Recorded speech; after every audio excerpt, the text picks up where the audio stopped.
Well, welcome back, and we are happy to be in the same room. All right. It's actually been a while, I think.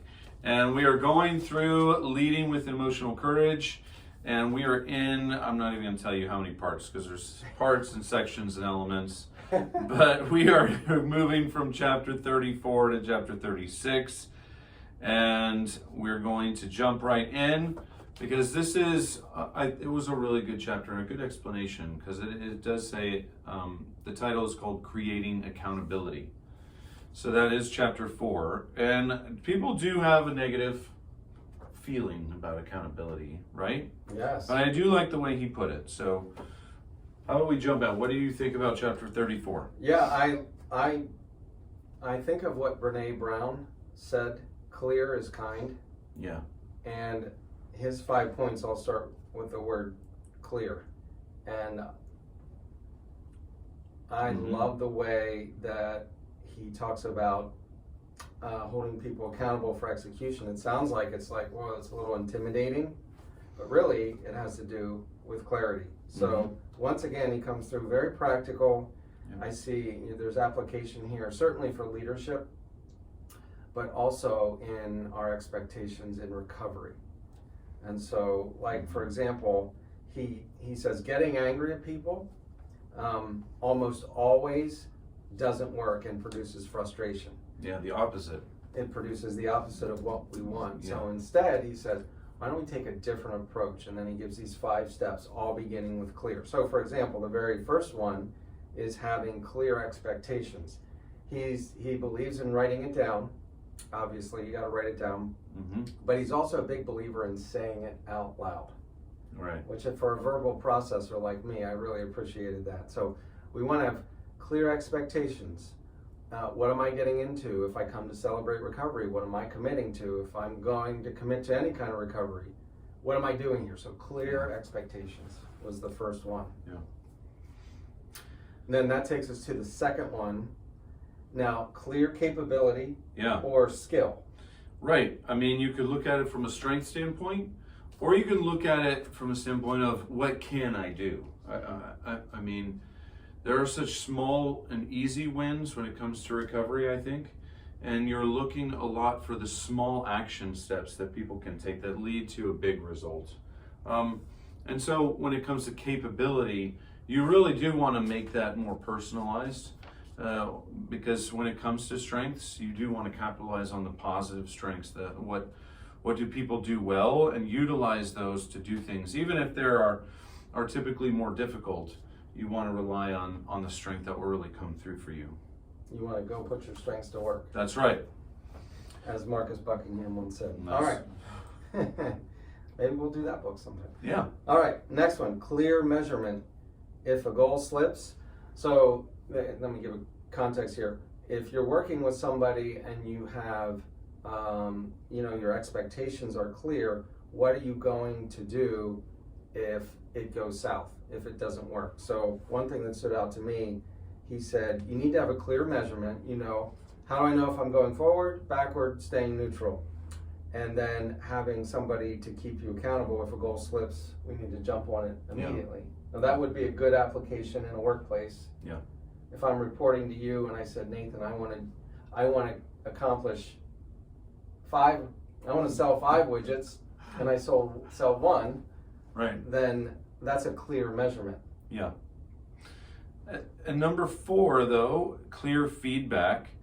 I mean, and this is probably where people will move into angry feedback versus what actually kind of feedback will help restart Scott. So if he does come and say, I've only sold 1 out of 5 widgets, my feedback isn't supposed to be, well, I guess you're just an idiot. right? That doesn't create a win for him, and it doesn't even create a win for me. But it would be, okay, well, which strengths do you think that you're relying on more? Which strength is probably not being utilized in this place?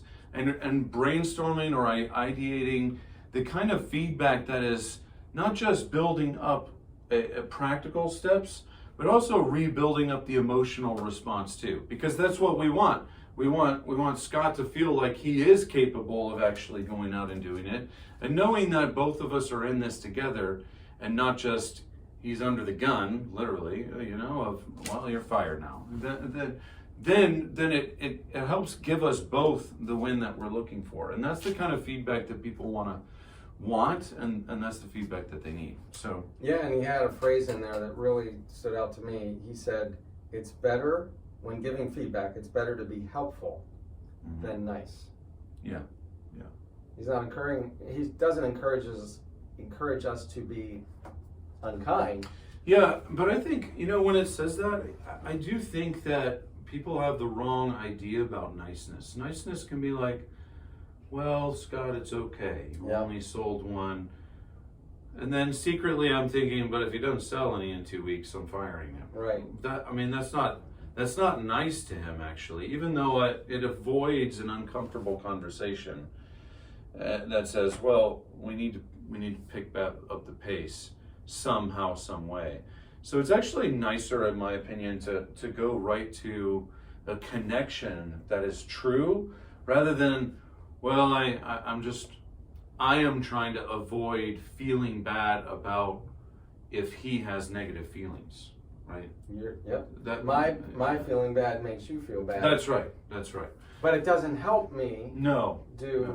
what you hired me to do. So in the end, I think even redefining that, I think it's kind to be more upfront. And I think, when people are walking away from those conversations, someone is going to walk away and think, gosh, I know we didn't really talk about it, and I'm glad, but there's still anxiety, right? Because it hasn't been, the elephant in the room hasn't been addressed. And so kind is actually cutting right through that and saying there's no room for anxiety because we're in this together, right? So let's talk through strengths, let's talk through ideas, let's talk through the practical steps that gets us both on the same track, on the same page, without, well, he didn't chew my head off, but at the same time, it didn't also cut through the sense of, but I'm still failing. That's right. So, and maybe when you meet with your sponsor for the first time, you might say to them, or your potential sponsor, you might say, listen, I'm not looking for you to just be kind. I'm looking for you to be helpful. Yeah. I mean, the sponsor is there not to just be the police. The sponsor is there to really help coach, and because, if the team wins, the coach wins, right? The coach isn't on the field, but he plays his own part, like a sponsor, and so it makes all the difference in redirecting the sense of what is he here for? Yeah.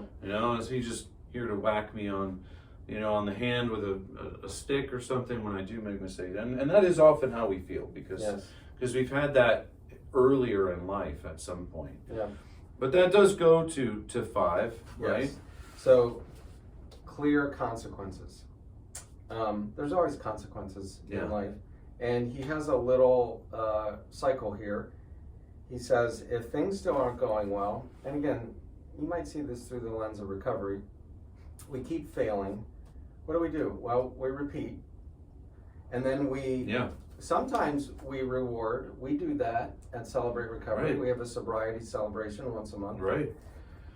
But at some point, we may need to release. Now, this is interesting. You might be like, well, what does getting fired have to do with recovery?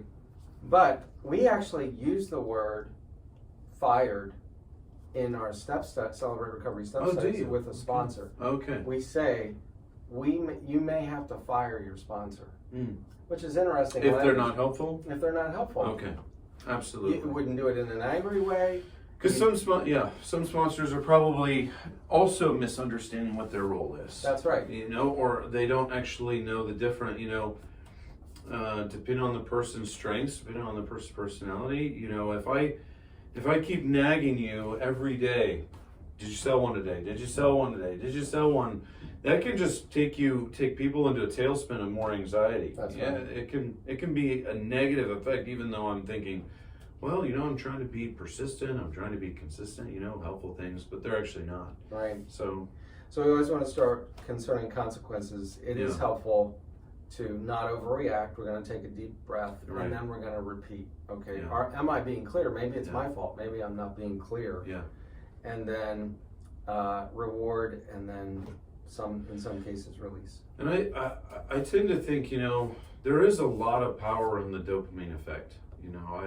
And this may sound like a weird tie-in, but I did have to my dog was really bad in the very beginning at potty training, and I looked it up, and the reward from being a really positive tone, really positive words for your dog after they're successful is actually a more dopamine effect than getting like a treat. Now, of course, you use treats every time, and I'm not relating addiction to having a dog, but I'm just saying for us, the dopamine power of just me telling you, you know what?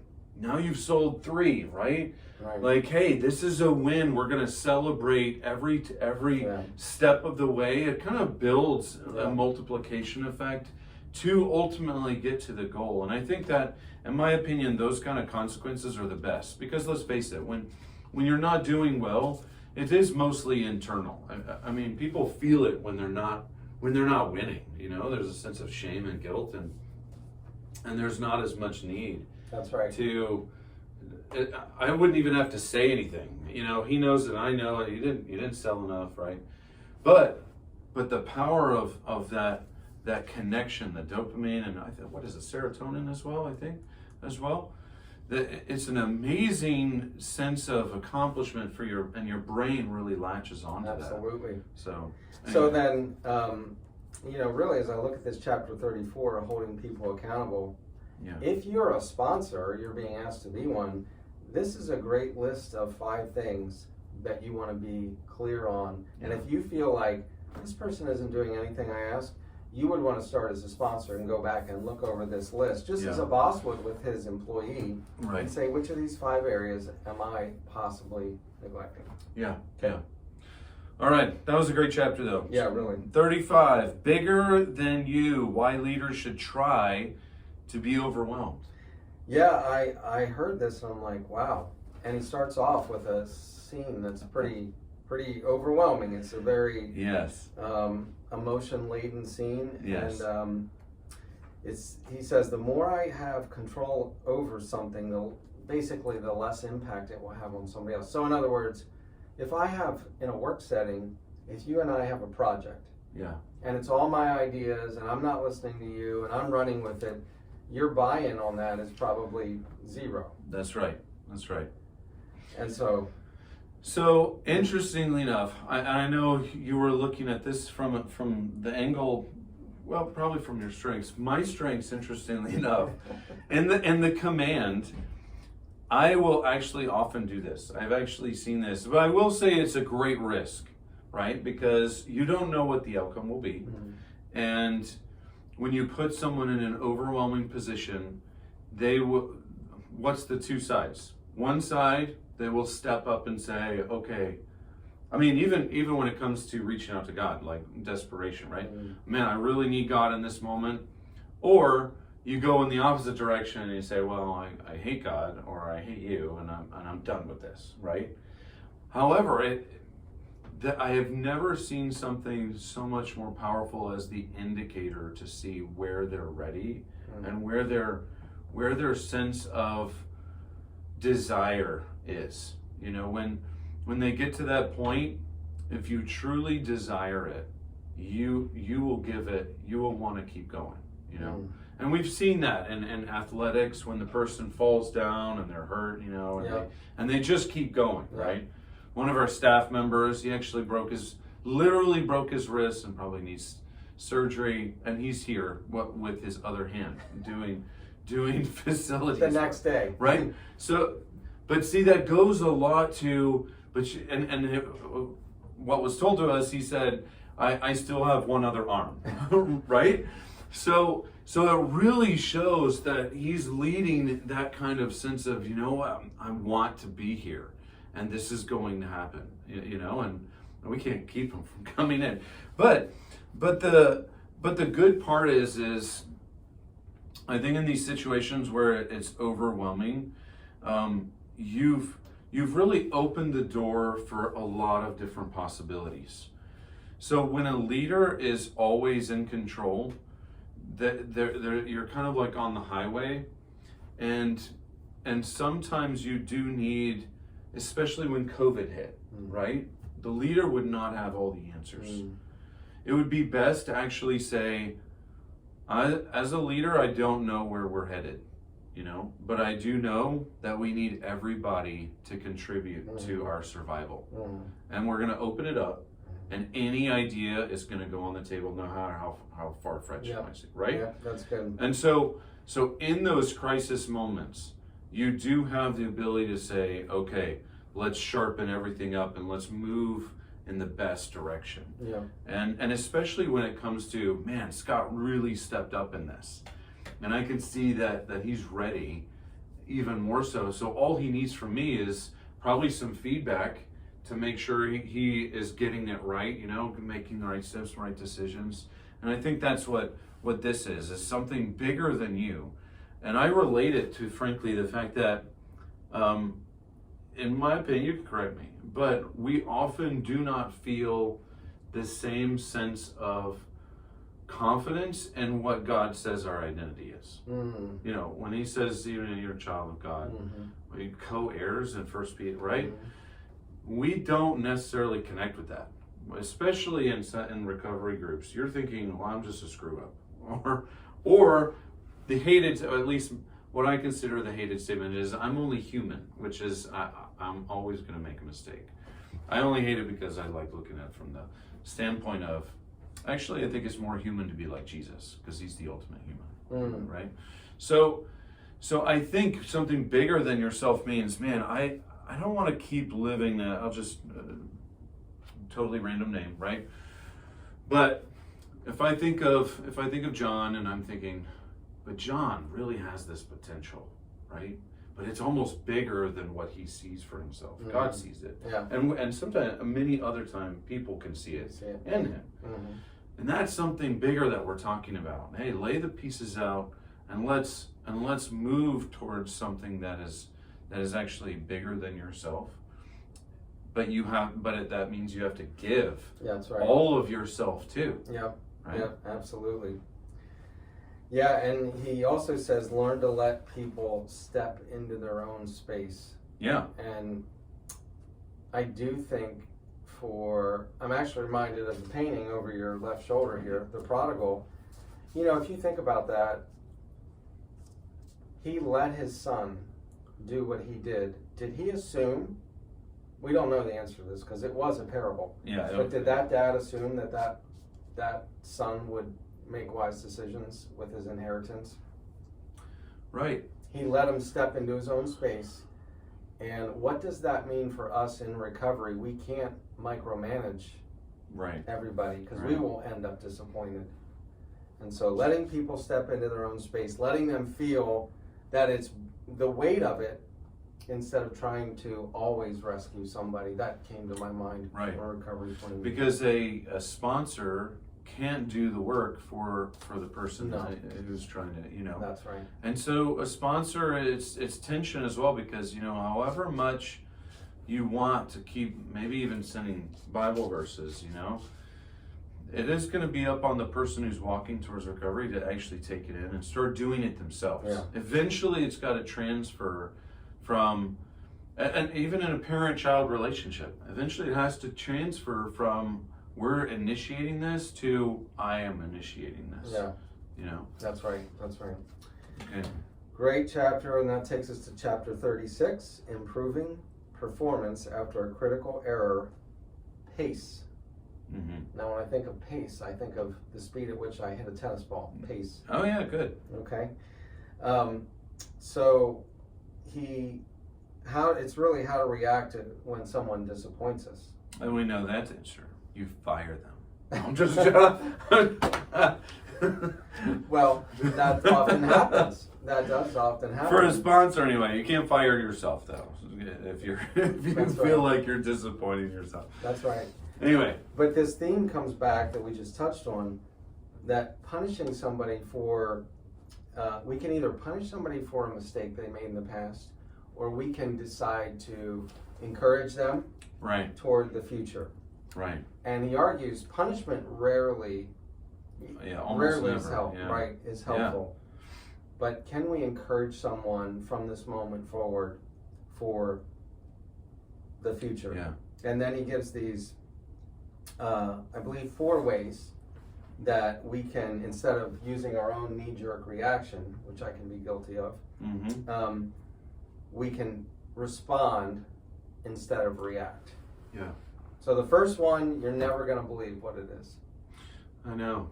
We've never talked about it. We've never talked about this one. So take a deep breath. Are you ready? Here it A is. deep breath. It's a deep breath. Over and over. I feel like it's some like God ordained miracle to just let the thing that we actually do without thinking be an answer for so many different things that we need. That's right. I mean, it does need to be intentional breath, right? Because we often breathe shallowly and not correctly, but it's it's amazing. That's number 1. Again, all right. So instead of knee-jerk reaction, we're going to take a deep breath. And then number 2, and remember, this is all under the guise of how to react when someone disappoints. Yeah. So decide on the outcome you want. Right. In advance. Decide what is the outcome that I'm looking for. So, do you know how that happens, right? Taking a deep breath means you're connecting your emotions to your prefrontal cortex, because deciding what outcome you want is happening in the reasoning and logic, right? It's not happening like, well, in this moment I just feel like yelling. That's like reacting. But the outcome means, I actually have to think about, by the end of this conversation, do I want someone to walk out crying? Do I want someone to feel like they're fired? Do I want myself to feel like that went well? Right? There's a lot to think about, which means the breath needs to connect your whole brain. Yeah. So it's what we've quoted multiple times. Stephen Covey, begin with the end in mind. That's right. I was just thinking that too. Yeah. All right. So number 3, choose a response. In light of that, choose a response that will encourage the outcome that you want. Yeah. Yeah. So if I respond this way and I do get angry, I feel better. But is that the response is that the outcome that I want? Yeah. And there are different ways, I think, to still redirect negative emotions. If you're angry, you could, I could say, Scott, I'm really angry. I just don't want you to feel like it's directed at you right now. But, selling these widgets was like the last make or break of the company, so I'm just worried. But being emotionally intelligent, which was one of our books, by the way, right? So that way you're not feeling like the anger's at you, at the other person, but it's still a way to express anger. That's right. Because we're not trying to tell people to have fake emotions, like, well, just smile while inwardly I want to break something. So it's also, it takes that sense of direction. Like, okay, I know you're frustrated, I'm frustrated by our lack of success in this. How are we going to overcome this challenge?